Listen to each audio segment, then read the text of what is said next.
Good morning to all of you. हम इस video में कॉन्टिनेंटल ड्रिफ्ट थ्योरी के बारे में बात करेंगे जो कि एल्फ्रेड वेगनर की है।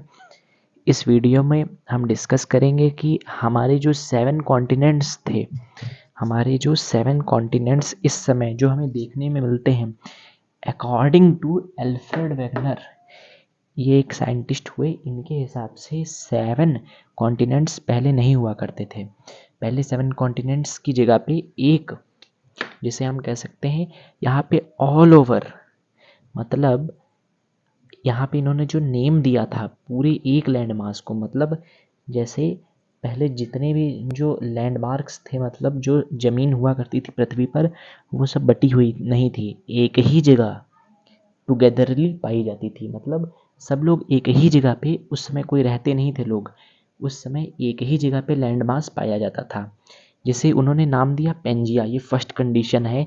उन्होंने इस कंडीशन को, जो इस समय हम देखते हैं 7 कॉन्टिनेंट्स, इसे 4 कंडीशंस में उन्होंने बांटा और फिर बताया कि फर्स्ट कंडीशन उन्होंने बताई कि जो अर्थ है, अर्थ पहले एक जगह पे अर्थ का लैंडमास हुआ करता था, यही टूट टूट के 7 कॉन्टिनेंट्स में गया। ये मेरे अकॉर्डिंग नहीं है, ये अकॉर्डिंग टू एल्फ्रेड वेगनर के अकॉर्डिंग है, जो कि हमारे प्रीलिम्स और मेंस पॉइंट ऑफ व्यू दोनों के हिसाब से बहुत ही इम्पॉर्टेंट है फॉर यूपीएससी।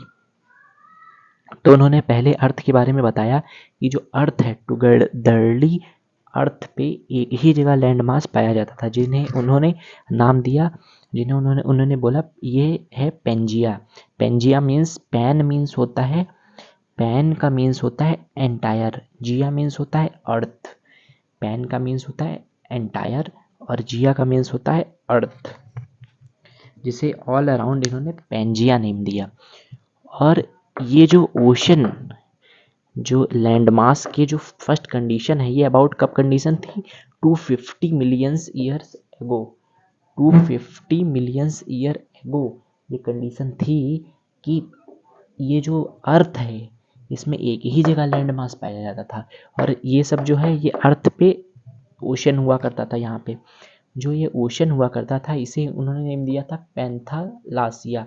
पैंथेलेसिया इन्होंने इसे नेम दिया, पैंथेलेसिया उन्होंने इसे नेम दिया था इस ओशन को।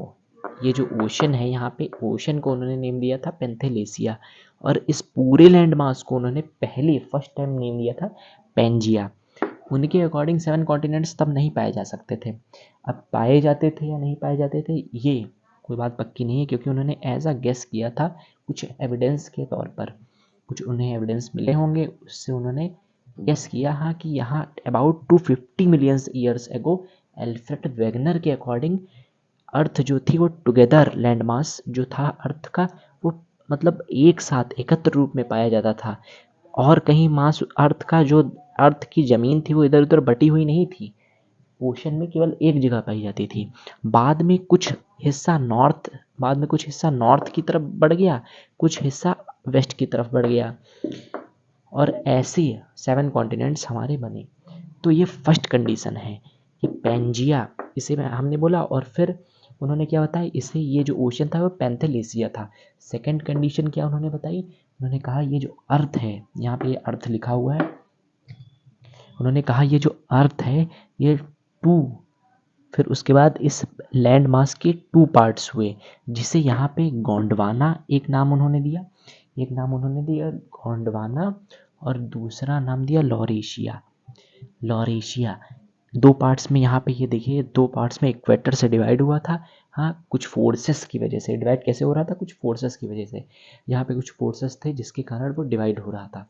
अब हम देखते हैं, उन्होंने भी 4 फोर्सेस भी बताया था, लेकिन वो फोर्सेस रॉन्ग थे। ग्रेविटेशनल फोर्स से भला हाँ लैंड मास डिवाइड हो सकता है, वो तो बहुत छोटा सा फोर्स होता है।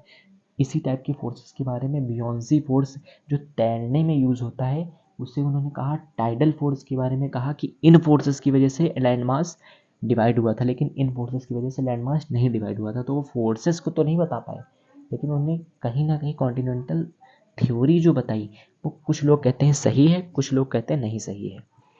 अब हमें तो नहीं पता हकीकत क्या है, लेकिन ये हमें पढ़ना है। क्यों पढ़ना है? फॉर यूपीएससी एग्जाम ओनली, बस। सही क्या है गलत क्या है वो हमें नहीं देखना है, क्योंकि हम साइंटिस्ट नहीं हैं। टू पार्ट्स में ये लैंड मास डिवाइड हुआ। फर्स्ट पार्ट था ये लॉरेशिया, दूसरा पार्ट था ये गोंडवाना। और इनके जो बीच में अब ये दोनों डिवाइड हुए हैं तो इनके बीच में जो पानी भर गया होगा, नॉर्मल सी बात है, अगर कहीं पानी भरा हो हाँ तो दो कंटेनर रखे हो बीच में हाँ, वो पानी के अंदर ही कंटेनर हो हाँ, तो अगर उन कंटेनर को बीच से काट दिया जाएगा तो उनके अंदर पानी नहीं भरेगा। तो ऐसे ही उनकी जो बीच की जगह है हाँ, तो वो तो हट गई, कट गई, यहाँ से पार्ट्स में डिवाइड हो गई टू फोर्सेस की वजह से। जब फोर्सेस की वजह से डिवाइड हुई तो उसके बीच में ओशन भर गया। इस बीच के ओशन को उन्होंने बोला थायस सी। क्या बोला? थेस सी। उन्होंने क्या बोला? थेस सी। उन्होंने फिर इसके बारे में बोला कि ये ओशन जो है ये इनके टुगेदर, इनके जो बीच में ओशन पाया जा रहा है वो है। और ये मैंने क्या बोला कि जो पार्ट्स डिवाइड हुए उनका नेम क्या था? एक नेम था गोंडवाना, एक नेम था लॉरेशिया। ये अर्थ की सेकेंड कंडीशन थी अकॉर्डिंग टू एल्फ्रेड वेगनर। फिर थर्ड कंडीशन उन्होंने क्या बताई, अब हम ये देखते हैं। थर्ड कंडीशन उन्होंने क्या बताई, अब हम इसके बारे में डिस्कशन करेंगे। तो फिर अकॉर्डिंग टू एल्फ्रेड वेगनर जो थर्ड कंडीशन थी वो ये थी कि यहाँ पे जो थर्ड कंडीशन उन्होंने बताई, बोला अब और फोर्सेस लगे और धीरे धीरे धीरे ये भी डिवाइड हुए और ये भी डिवाइड हुए। गोंडवाना और लॉरेशिया और डिवाइड हुआ कुछ फोर्सेस की वजह से। तो ये नॉर्थ अमेरिका बना, यूरोप बना, एशिया बना और रशिया डिवाइड हुआ। किसकी वजह से? फोर्सेस की वजह से। और ये देखिए, ये नॉर्थ अमेरिका है, ये है यूरोप, और फिर यहाँ पे बना यूरोप, रशिया और एशिया यहाँ पे। और फिर इधर यहाँ पे ये जो गोंडवाना रीजन था ये भी डिवाइड हुआ कुछ फोर्सेस की वजह से। फिर ये जब डिवाइड हुआ तो इससे जो इसमें कॉन्टिनेंट्स हुए, जो कॉन्टिनेंट्स आज हम देखते हैं, तो वो कौन कौन से थे? तो वो थे साउथ अफ्रीका, हमारा इंडिया। उस समय जो डिवाइड हुआ था वो कौन कौन से रीजन्स थे? ये थर्ड कंडीशन है according to Alfred Wegener. South Africa divide हुआ, इंडिया डिवाइड हुआ, ऑस्ट्रेलिया डिवाइड हुआ और फिर अंटार्कटिका डिवाइड हुआ। कौन कौन से? साउथ अफ्रीका पहले डिवाइड हुआ, फिर इंडिया डिवाइड हुआ, फिर ऑस्ट्रेलिया डिवाइड हुआ, फिर अंटार्कटिका। और यहाँ पे कैसे? पहले यहाँ से फिर फोर्स लगे तो फिर ये डिवाइड हुआ, तो फिर इधर क्या डिवाइड हुआ? North America, Asia, Europe and Russia. Fourth condition जो हम फाइनल कंडीशन देखते हैं वही है। 7 कॉन्टिनेंट्स हैं, Antarctica, Europe, Asia, north America, south Africa, यही सारे, और ऑस्ट्रेलिया। ये वेस्ट इंडीज़ वगैरह छोटे मोटे, ये इस टाइप में है। जो हम फाइनल पोजीशन देखते हैं वो अर्थ की ये है अकॉर्डिंग टू अल्फ्रेड वेगनर। अभी इसका बहुत ज़्यादा क्रिटिसिज्म भी हुआ। क्रिटिसिज्म मतलब आलोचना, इसकी बहुत ज़्यादा लोगों ने आलोचना भी करी कि वो फोर्सेस को बताने में सफल नहीं रहे। लेकिन कहीं ना कहीं बहुत लोगों के हिसाब से ये कॉन्टिनेंटल ड्रिफ्ट थ्योरी सही है, लेकिन बहुत लोगों ने इसका विरोध भी किया। तो ये कॉन्टिनेंटल ड्रिफ्ट थ्योरी है अल्फ्रेड वेगनर की। Please take a screenshot. Thank you.